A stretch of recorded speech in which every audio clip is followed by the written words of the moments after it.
election, many youth went and voted for Mr. Rouhani because of they wanted removal of the sanctions and engagement. But one of the main reasons that many youth went to vote were also promises of improvement in the situation of the human rights and the release of political prisoners.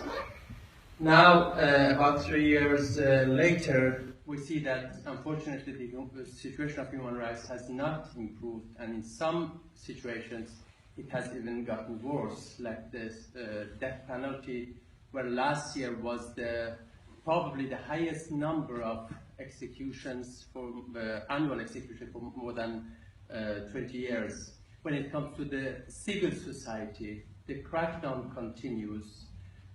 Last week, human rights defender Nrgis محمدی was sentenced to 16 years in prison, 10 of the years only for establishing an anti-death penalty campaign, which is peaceful. Or صادقی sentenced to 19 years in prison for peaceful civil activities.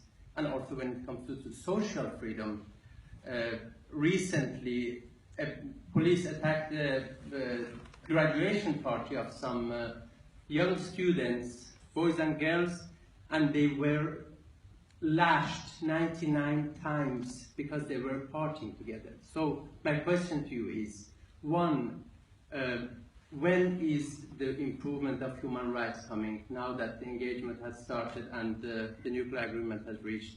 And two, how stable and secure can an establishment be that cannot tolerate peaceful civil activities or even a bunch of students partying together? Thank you. Thank you. Well, actually, I think the people of Iran who went to the polls to vote for members of parliament only 2 months ago have shown that at least back home in Iran, they're happier than you are here looking from a distance with a tainted glass. So I hope that you can change your glass and look at Iran again. If people were so dissatisfied that you're saying they are, they wouldn't have participated in such huge numbers. All of the radios that broadcast into Iran from outside were saying that every reasonable candidate had been disqualified. You remember all the noise about disqualifications? But people did try to have an impact on their own destiny. They came out in large numbers. In parliamentary elections where voting is not compulsory, 30–40% is a good turnout. You know what was the turnout in Iran in the last parliamentary election? 62%. So let's put a bit of grain of salt on your sort of Iranophobic depiction of Iran. Now, can our human rights improve? Of course. Are there problems? Of course.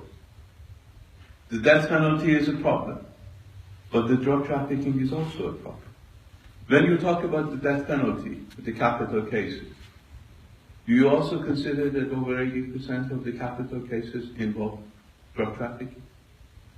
Do you also consider the fact that Iran confiscates some years close to 90% of the entire opiate confiscated in the world?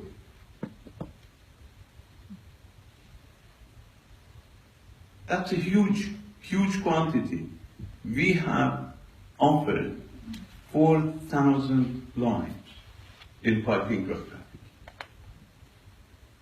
That's a lot of people.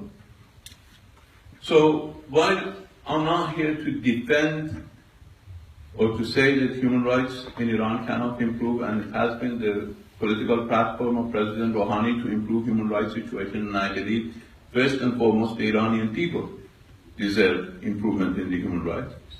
I tend to disagree with you on the way you present a view of Iran, and people can go to Iran and see for themselves how our youth are operating, how our youth are conducting their lives, and whether one or two parties that you refer to is everything that is happening